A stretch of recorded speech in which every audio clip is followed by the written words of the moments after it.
The Gathering Place is a dream. A dream to turn a rusty, dusty, open-air pavilion into a true community center. A place with a large meeting dining hall to seat 120 people comfortably around tables, full commercial kitchen, bathrooms, and critical storage.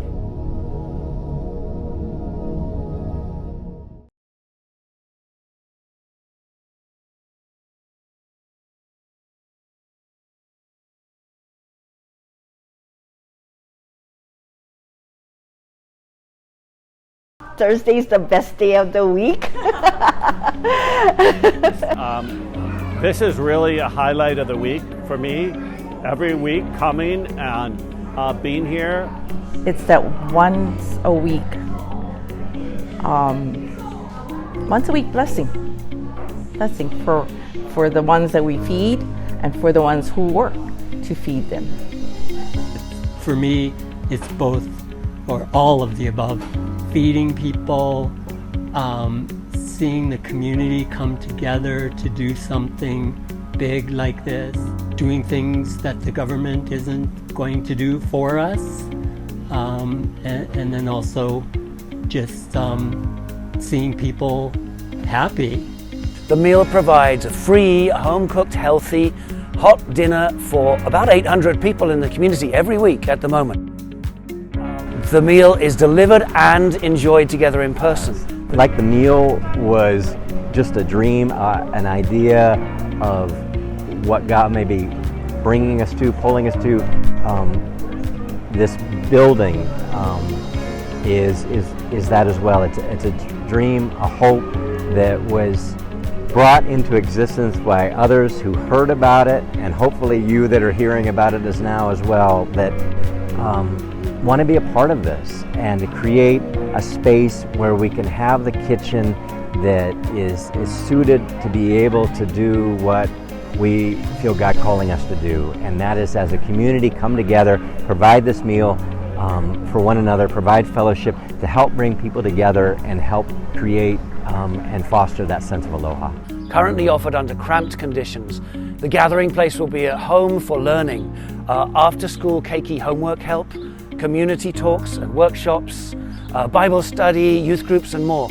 St. James Church expects to partner with other organizations, Hope Services, the Big Island Giving Tree, Waimea Resilience Hub, and Vibrant Hawaii to offer much-needed additional services to our community.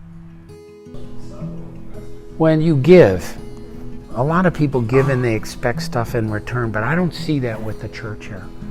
This is another unique part of it. It's giving, and they aren't looking for anything, in return. I didn't realize that volunteering here early on was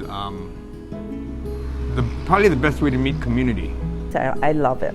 I love that we're able to provide something for the community, even if it's just a meal, but we provide the meal, and we provide it with awesome volunteers. Touch it. All right. I like to be bright and silly. We are a cookie crew. I love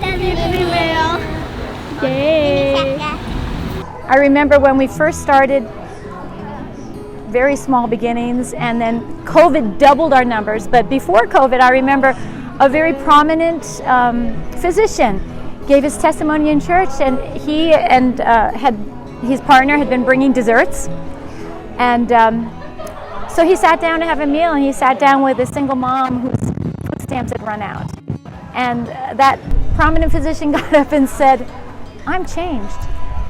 My name is Francisca Bass, and I am just a visitor. I've been coming to the community meal since it first started.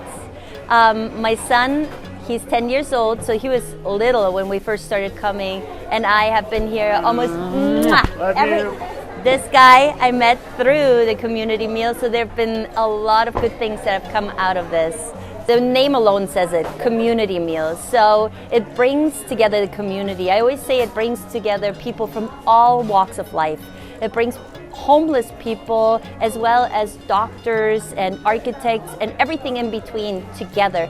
All ages, from little itty bitty kids to elderly and everything in between. Some drive up in whatever they own, others walk up with whatever they own on their back. And they sit down side by side where otherwise they might not cross paths. It's about getting together. It's about coming, bringing the families together. We have so many children now coming with their parents. It's a break for the parents for one night each week. We see the same families over and over, and we see the kids growing up. And it's just, and then we also see our kapuna. For people like me who are older, we live alone.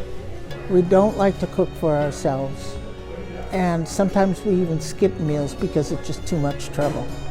But coming one day a week and knowing that there'll be people there that you know and you'll meet new people, that's really important. So Levi, Lane, and Kenny are regulars at delivering kupuna meal, and they know that it's their responsibility, their opportunity to serve the kupuna. And this is one of the ways they can do it. And we do it regularly every Thursday. The boys know that they're happy by serving the kupuna and serving our community. We're at the edge of our capabilities electrically, space-wise, septic system-wise. All these utilities, all of these functions are right at the level. Oh, a new pavilion. Well, it could be the hub for Waimea. It'll be a safe place for people to come, where they know that they're not judged or they're welcome. So it's just some place where people can just feel safe. I think that's, yeah. Everybody thinks it's for the meal, it's not for the meal. It's gonna be for everything that, So it's not just, the meal might have drove the idea, but it's not. It's actually the people and the passion and the mission itself. And I think it might even be beneficial to our community to have another social place where they can hold functions, because they'll have the commercial kitchen and the bigger space. But I think this will provide another opportunity for our community members to have some place to gather, which I believe that's what the intention is to have another gathering place in our community. I know it's been said already, but it really is a miracle that takes place every week here. It's beautiful to watch how people not only come together, we're specifically talking about the community meal, to make the meal happen, but in the space that it's happening. So this is all happening in this quarter of the pavilion for storage, and the refrigerators that are 4 here, 3 in the church, 1 in Hawi, 2 in town. They have to be coordinated what is stored where and when to go get it and how to bring it and when and such. This space is used for, as I said, dry storage, but it's the reason we've got 5 containers on property. If you took out the 2 schools, the space that the yoga studio rents right there, and then the thrift store, there's just not storage on this property for what is needed to be able to do the ministries that God is calling us to. You add to that bathrooms are just 2 little bathrooms over on the side of the church. They're not handicap accessible. They don't have baby changing stations.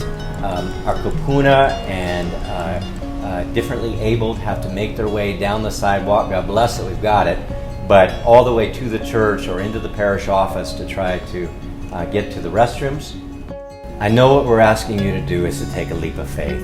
What I can tell you is that we've just done this at our congregation in Pauilo, St. Columba. This building was built 3 generations ago, and it's been relocated to this site and used since nearly 1955. The community over here is pretty rural, and many are senior citizens, even some a little more senior than me, believe it or not. And they're very inclined to live aloha. They support each other. The church has been a place that was a focus point for support, so it was very limited in what we could do. What started out was a small dream. God had other plans, and so many people joined in. And it has led to a new kitchen, an addition of a youth room, a space now that we can continue to do ministry all along the Hamakua coast, where during the height of the pandemic, we were taking 400 meals a week and distributing them there. In addition to the meal, the gathering place will offer regular kupuna coffee hours, space for groups such as AA and NA to meet, the Marshallese Foursquare Gospel Church. It will be a place for weddings, for reunions, for luau's, for funerals and birthdays. When St. James offers a program or event, then it will be free of charge. Other community groups will be able to use the space for a low fee. In the design phase so far, we planned for full solar panels and batteries, a large-scale backup generator, and the whole building will be fully wired for the 21st century, built-in speakers, projection, screening, and high-volume internet. The recent Maui fires showed us how such a building can be a resource in times of unexpected crisis for our community. A place to be fed, a place to get free internet, a place to pick up emergency provisions, a place of resilience, of community, and a dream fulfilled.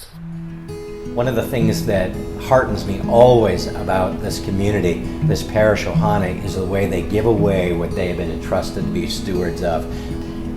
So many folks in our wider community have come to see this place as a place that they feel safe and that they can gather. It's just not possible to continue what we're doing in the way that we're doing in the long term. We need your help.